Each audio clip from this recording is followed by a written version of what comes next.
Oi, gente, bem também? E o povo de Cuba parece que acordou e foi para as ruas pedir o fim do comunismo. Um povo que cansou de ter sua liberdade cerceada, de ser massacrado por uma tirania. Um povo sem saúde, sem comida, um absurdo de 91% de pobreza. E esse comunismo é o mesmo que estão querendo implantar aqui no Brasil. O ex-ladrão, o ex-presidiário, amiguinho desses governantes comunistas, que sucateou o Brasil, que mandou parte do nosso dinheiro para esses países, financiando obras, que nós estamos pagando os juros do BNDES altíssimos, porque eles deram calote em nós. É esse o sistema de governo que nós teremos com a esquerda. Tudo isso, claro, sob a maquiagem de que eles estão nos protegendo.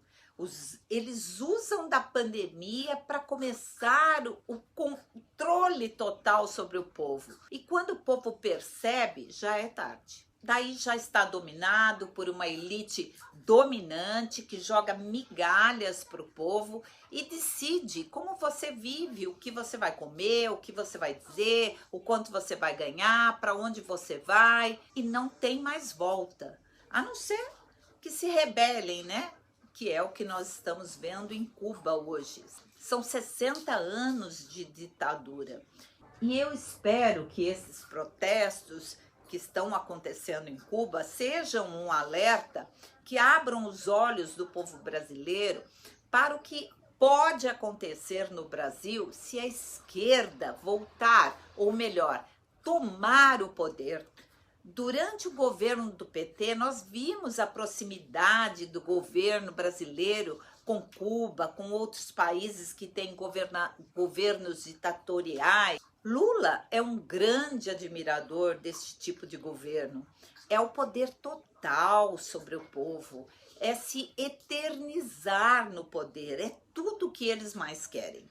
Bolsonaro, em 2018, quando venceu as eleições, ele quebrou esse projeto que já estava em andamento. Ele acabou com a roubalheira, com a corrupção, ele cortou todos os financiamentos para esses países, dinheiro nosso que estava sendo investido em governos corruptos, comunistas, que hoje estão quebrando. E Bolsonaro acabou com a festa. E agora eles precisam voltar a qualquer preço para retomar os planos, né, para implantar o comunismo, o império do mal, como Ronald Reagan dizia, né? Chamava o comunismo nos anos 80.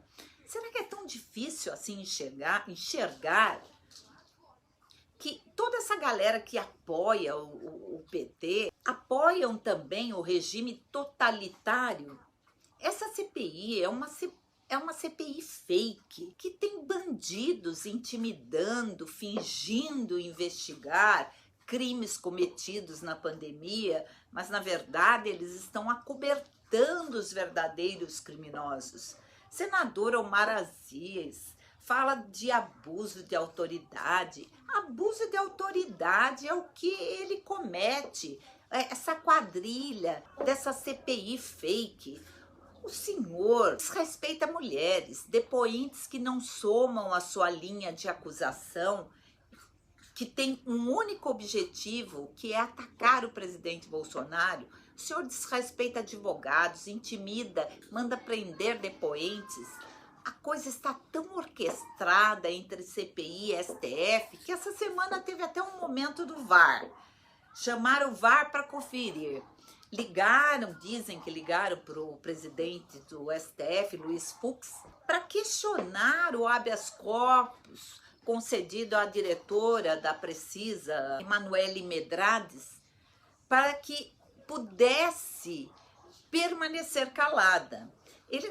Na verdade, eles devem ter se arrependido amargamente de ter convocado a Emanuele para depor sobre o contrato da compra da Covaxin. Esse mesmo que não teve sequer um centavo do dinheiro público envolvido, e estão tratando como se tivesse sido a maior corrupção no governo. Como assim? Pergunto objetivamente, quanto a empresa Precisa ou a Barat recebeu desse governo, do governo Bolsonaro, nesse contrato? Nada. Não, peraí. A oposição disse aqui que esse é o maior esquema de corrupção do governo Bolsonaro. Eu vou lhe fazer a pergunta de novo. Quanto o governo, o Ministério da Saúde, pagou nesse contrato da Covaxin, o governo Bolsonaro? Nada. Existe uma tentativa constante de confundir, colocar palavras na boca dos depoentes. Ela disse que a nota, a memória da reunião é mentirosa. Ela respondeu com essa ênfase. Eu queria perguntar... Eu não disse mentirosa. Só um rápido reparo, senador Renan. Na verdade, ela divergiu do dado em relação ao preço. De toda a memória, de todas as informações, a divergência apontada por ela é sobre o preço. É sobre o preço. E o ponto técnico também, que eu acabei de falar. E o ponto é técnico. importante porque não é só uma coisa, não é só... Eu fiz a pergunta exatamente direta. É mentirosa, portanto, a memória da reunião? Falou que não, é só com os pontos, equivocada, senador. É equivocada. Induzir a depoente a falar o que ele quer. Pô, que coisa chata. Senhor presidente, assegure minha palavra. Mas a Emanuele abriu a matraca assim e falou tudo. O que só colocou por terra todas as narrativas do comando da CPI. E eu já provei que esse documento não estava com o Ministério no dia 18. Ele só apareceu no dia 22. E, mais uma vez, eu desafio o William Amorim e o Luiz Ricardo a demonstrarem o contrário. Porque eu provei e eu provo quantas vezes for necessário. Ela propôs até uma cariação entre ela e o Luiz Pilantra. É impressionante como o G7 define quem está falando a verdade e quem está mentindo. Tem algo muito podre nisso tudo. Não dá para levar a sério essa palhaçada. Cadê a investigação do consórcio Nordeste? Esse sim teve pagamento com o dinheiro público comprovado na compra dos respiradores que nunca foram entregues. Mas esses eles não querem chamar para depor, né? Mas desafiam as Forças Armadas e querem chamar para depor o ministro Braga Neto, que fez a nota de repúdio com relação à fala de Omar Aziz, com acusações gravíssimas às Forças Armadas. Ah, mas eles podem, né? Vamos ver. Não bastasse, ainda as Forças Armadas saem com uma nota desproporcional contra mim. Eu acho que agora que o SNI soltou a minha ficha, parece que eles vão entender que isso não me intimida. Abuso de autoridade são as mortes. Quem está doida? Eu ou o relator Renan Calheiros? Ele dizer que essa CPI tem o maior apoio da população, que pesquisas são essas que ele disse? Senador Renan, segundo o senhor, o governo é corrupto e impopular. Onde? Que país vocês estão vivendo? Nenhuma outra comissão parlamentar de inquérito, ao longo da história deste parlamento, teve com a sociedade uma interação tão direta e colheu um apoio popular nunca visto como este que essa comissão colhe agora, expressada em todas as pesquisas de opinião pública. O senhor Braga Neto, ele faz ameaças diuturnas, com retrocessos, com golpes, desfazendo a própria essência dos golpes.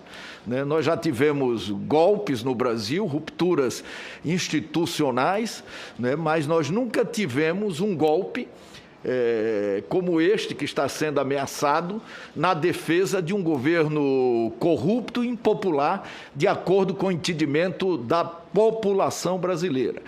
É impressionante a cara de pau desta quadrilha. O golpe contra o presidente para as próximas eleições, ele já está em curso e já faz tempo. A mídia lixo diariamente agora mostra pesquisas fraudulentas com intenção de votos para presidente em 2022, onde Lula aparece liderando as pesquisas. Dá para acreditar, gente? um ex-presidiário que roubou o país, financiou com nossos recursos, o nosso dinheiro, obras e corrupção em países comunistas, um ex-presidiário que não pode sair às ruas sem ser hostilizado, que é impedido de entrar em cidades.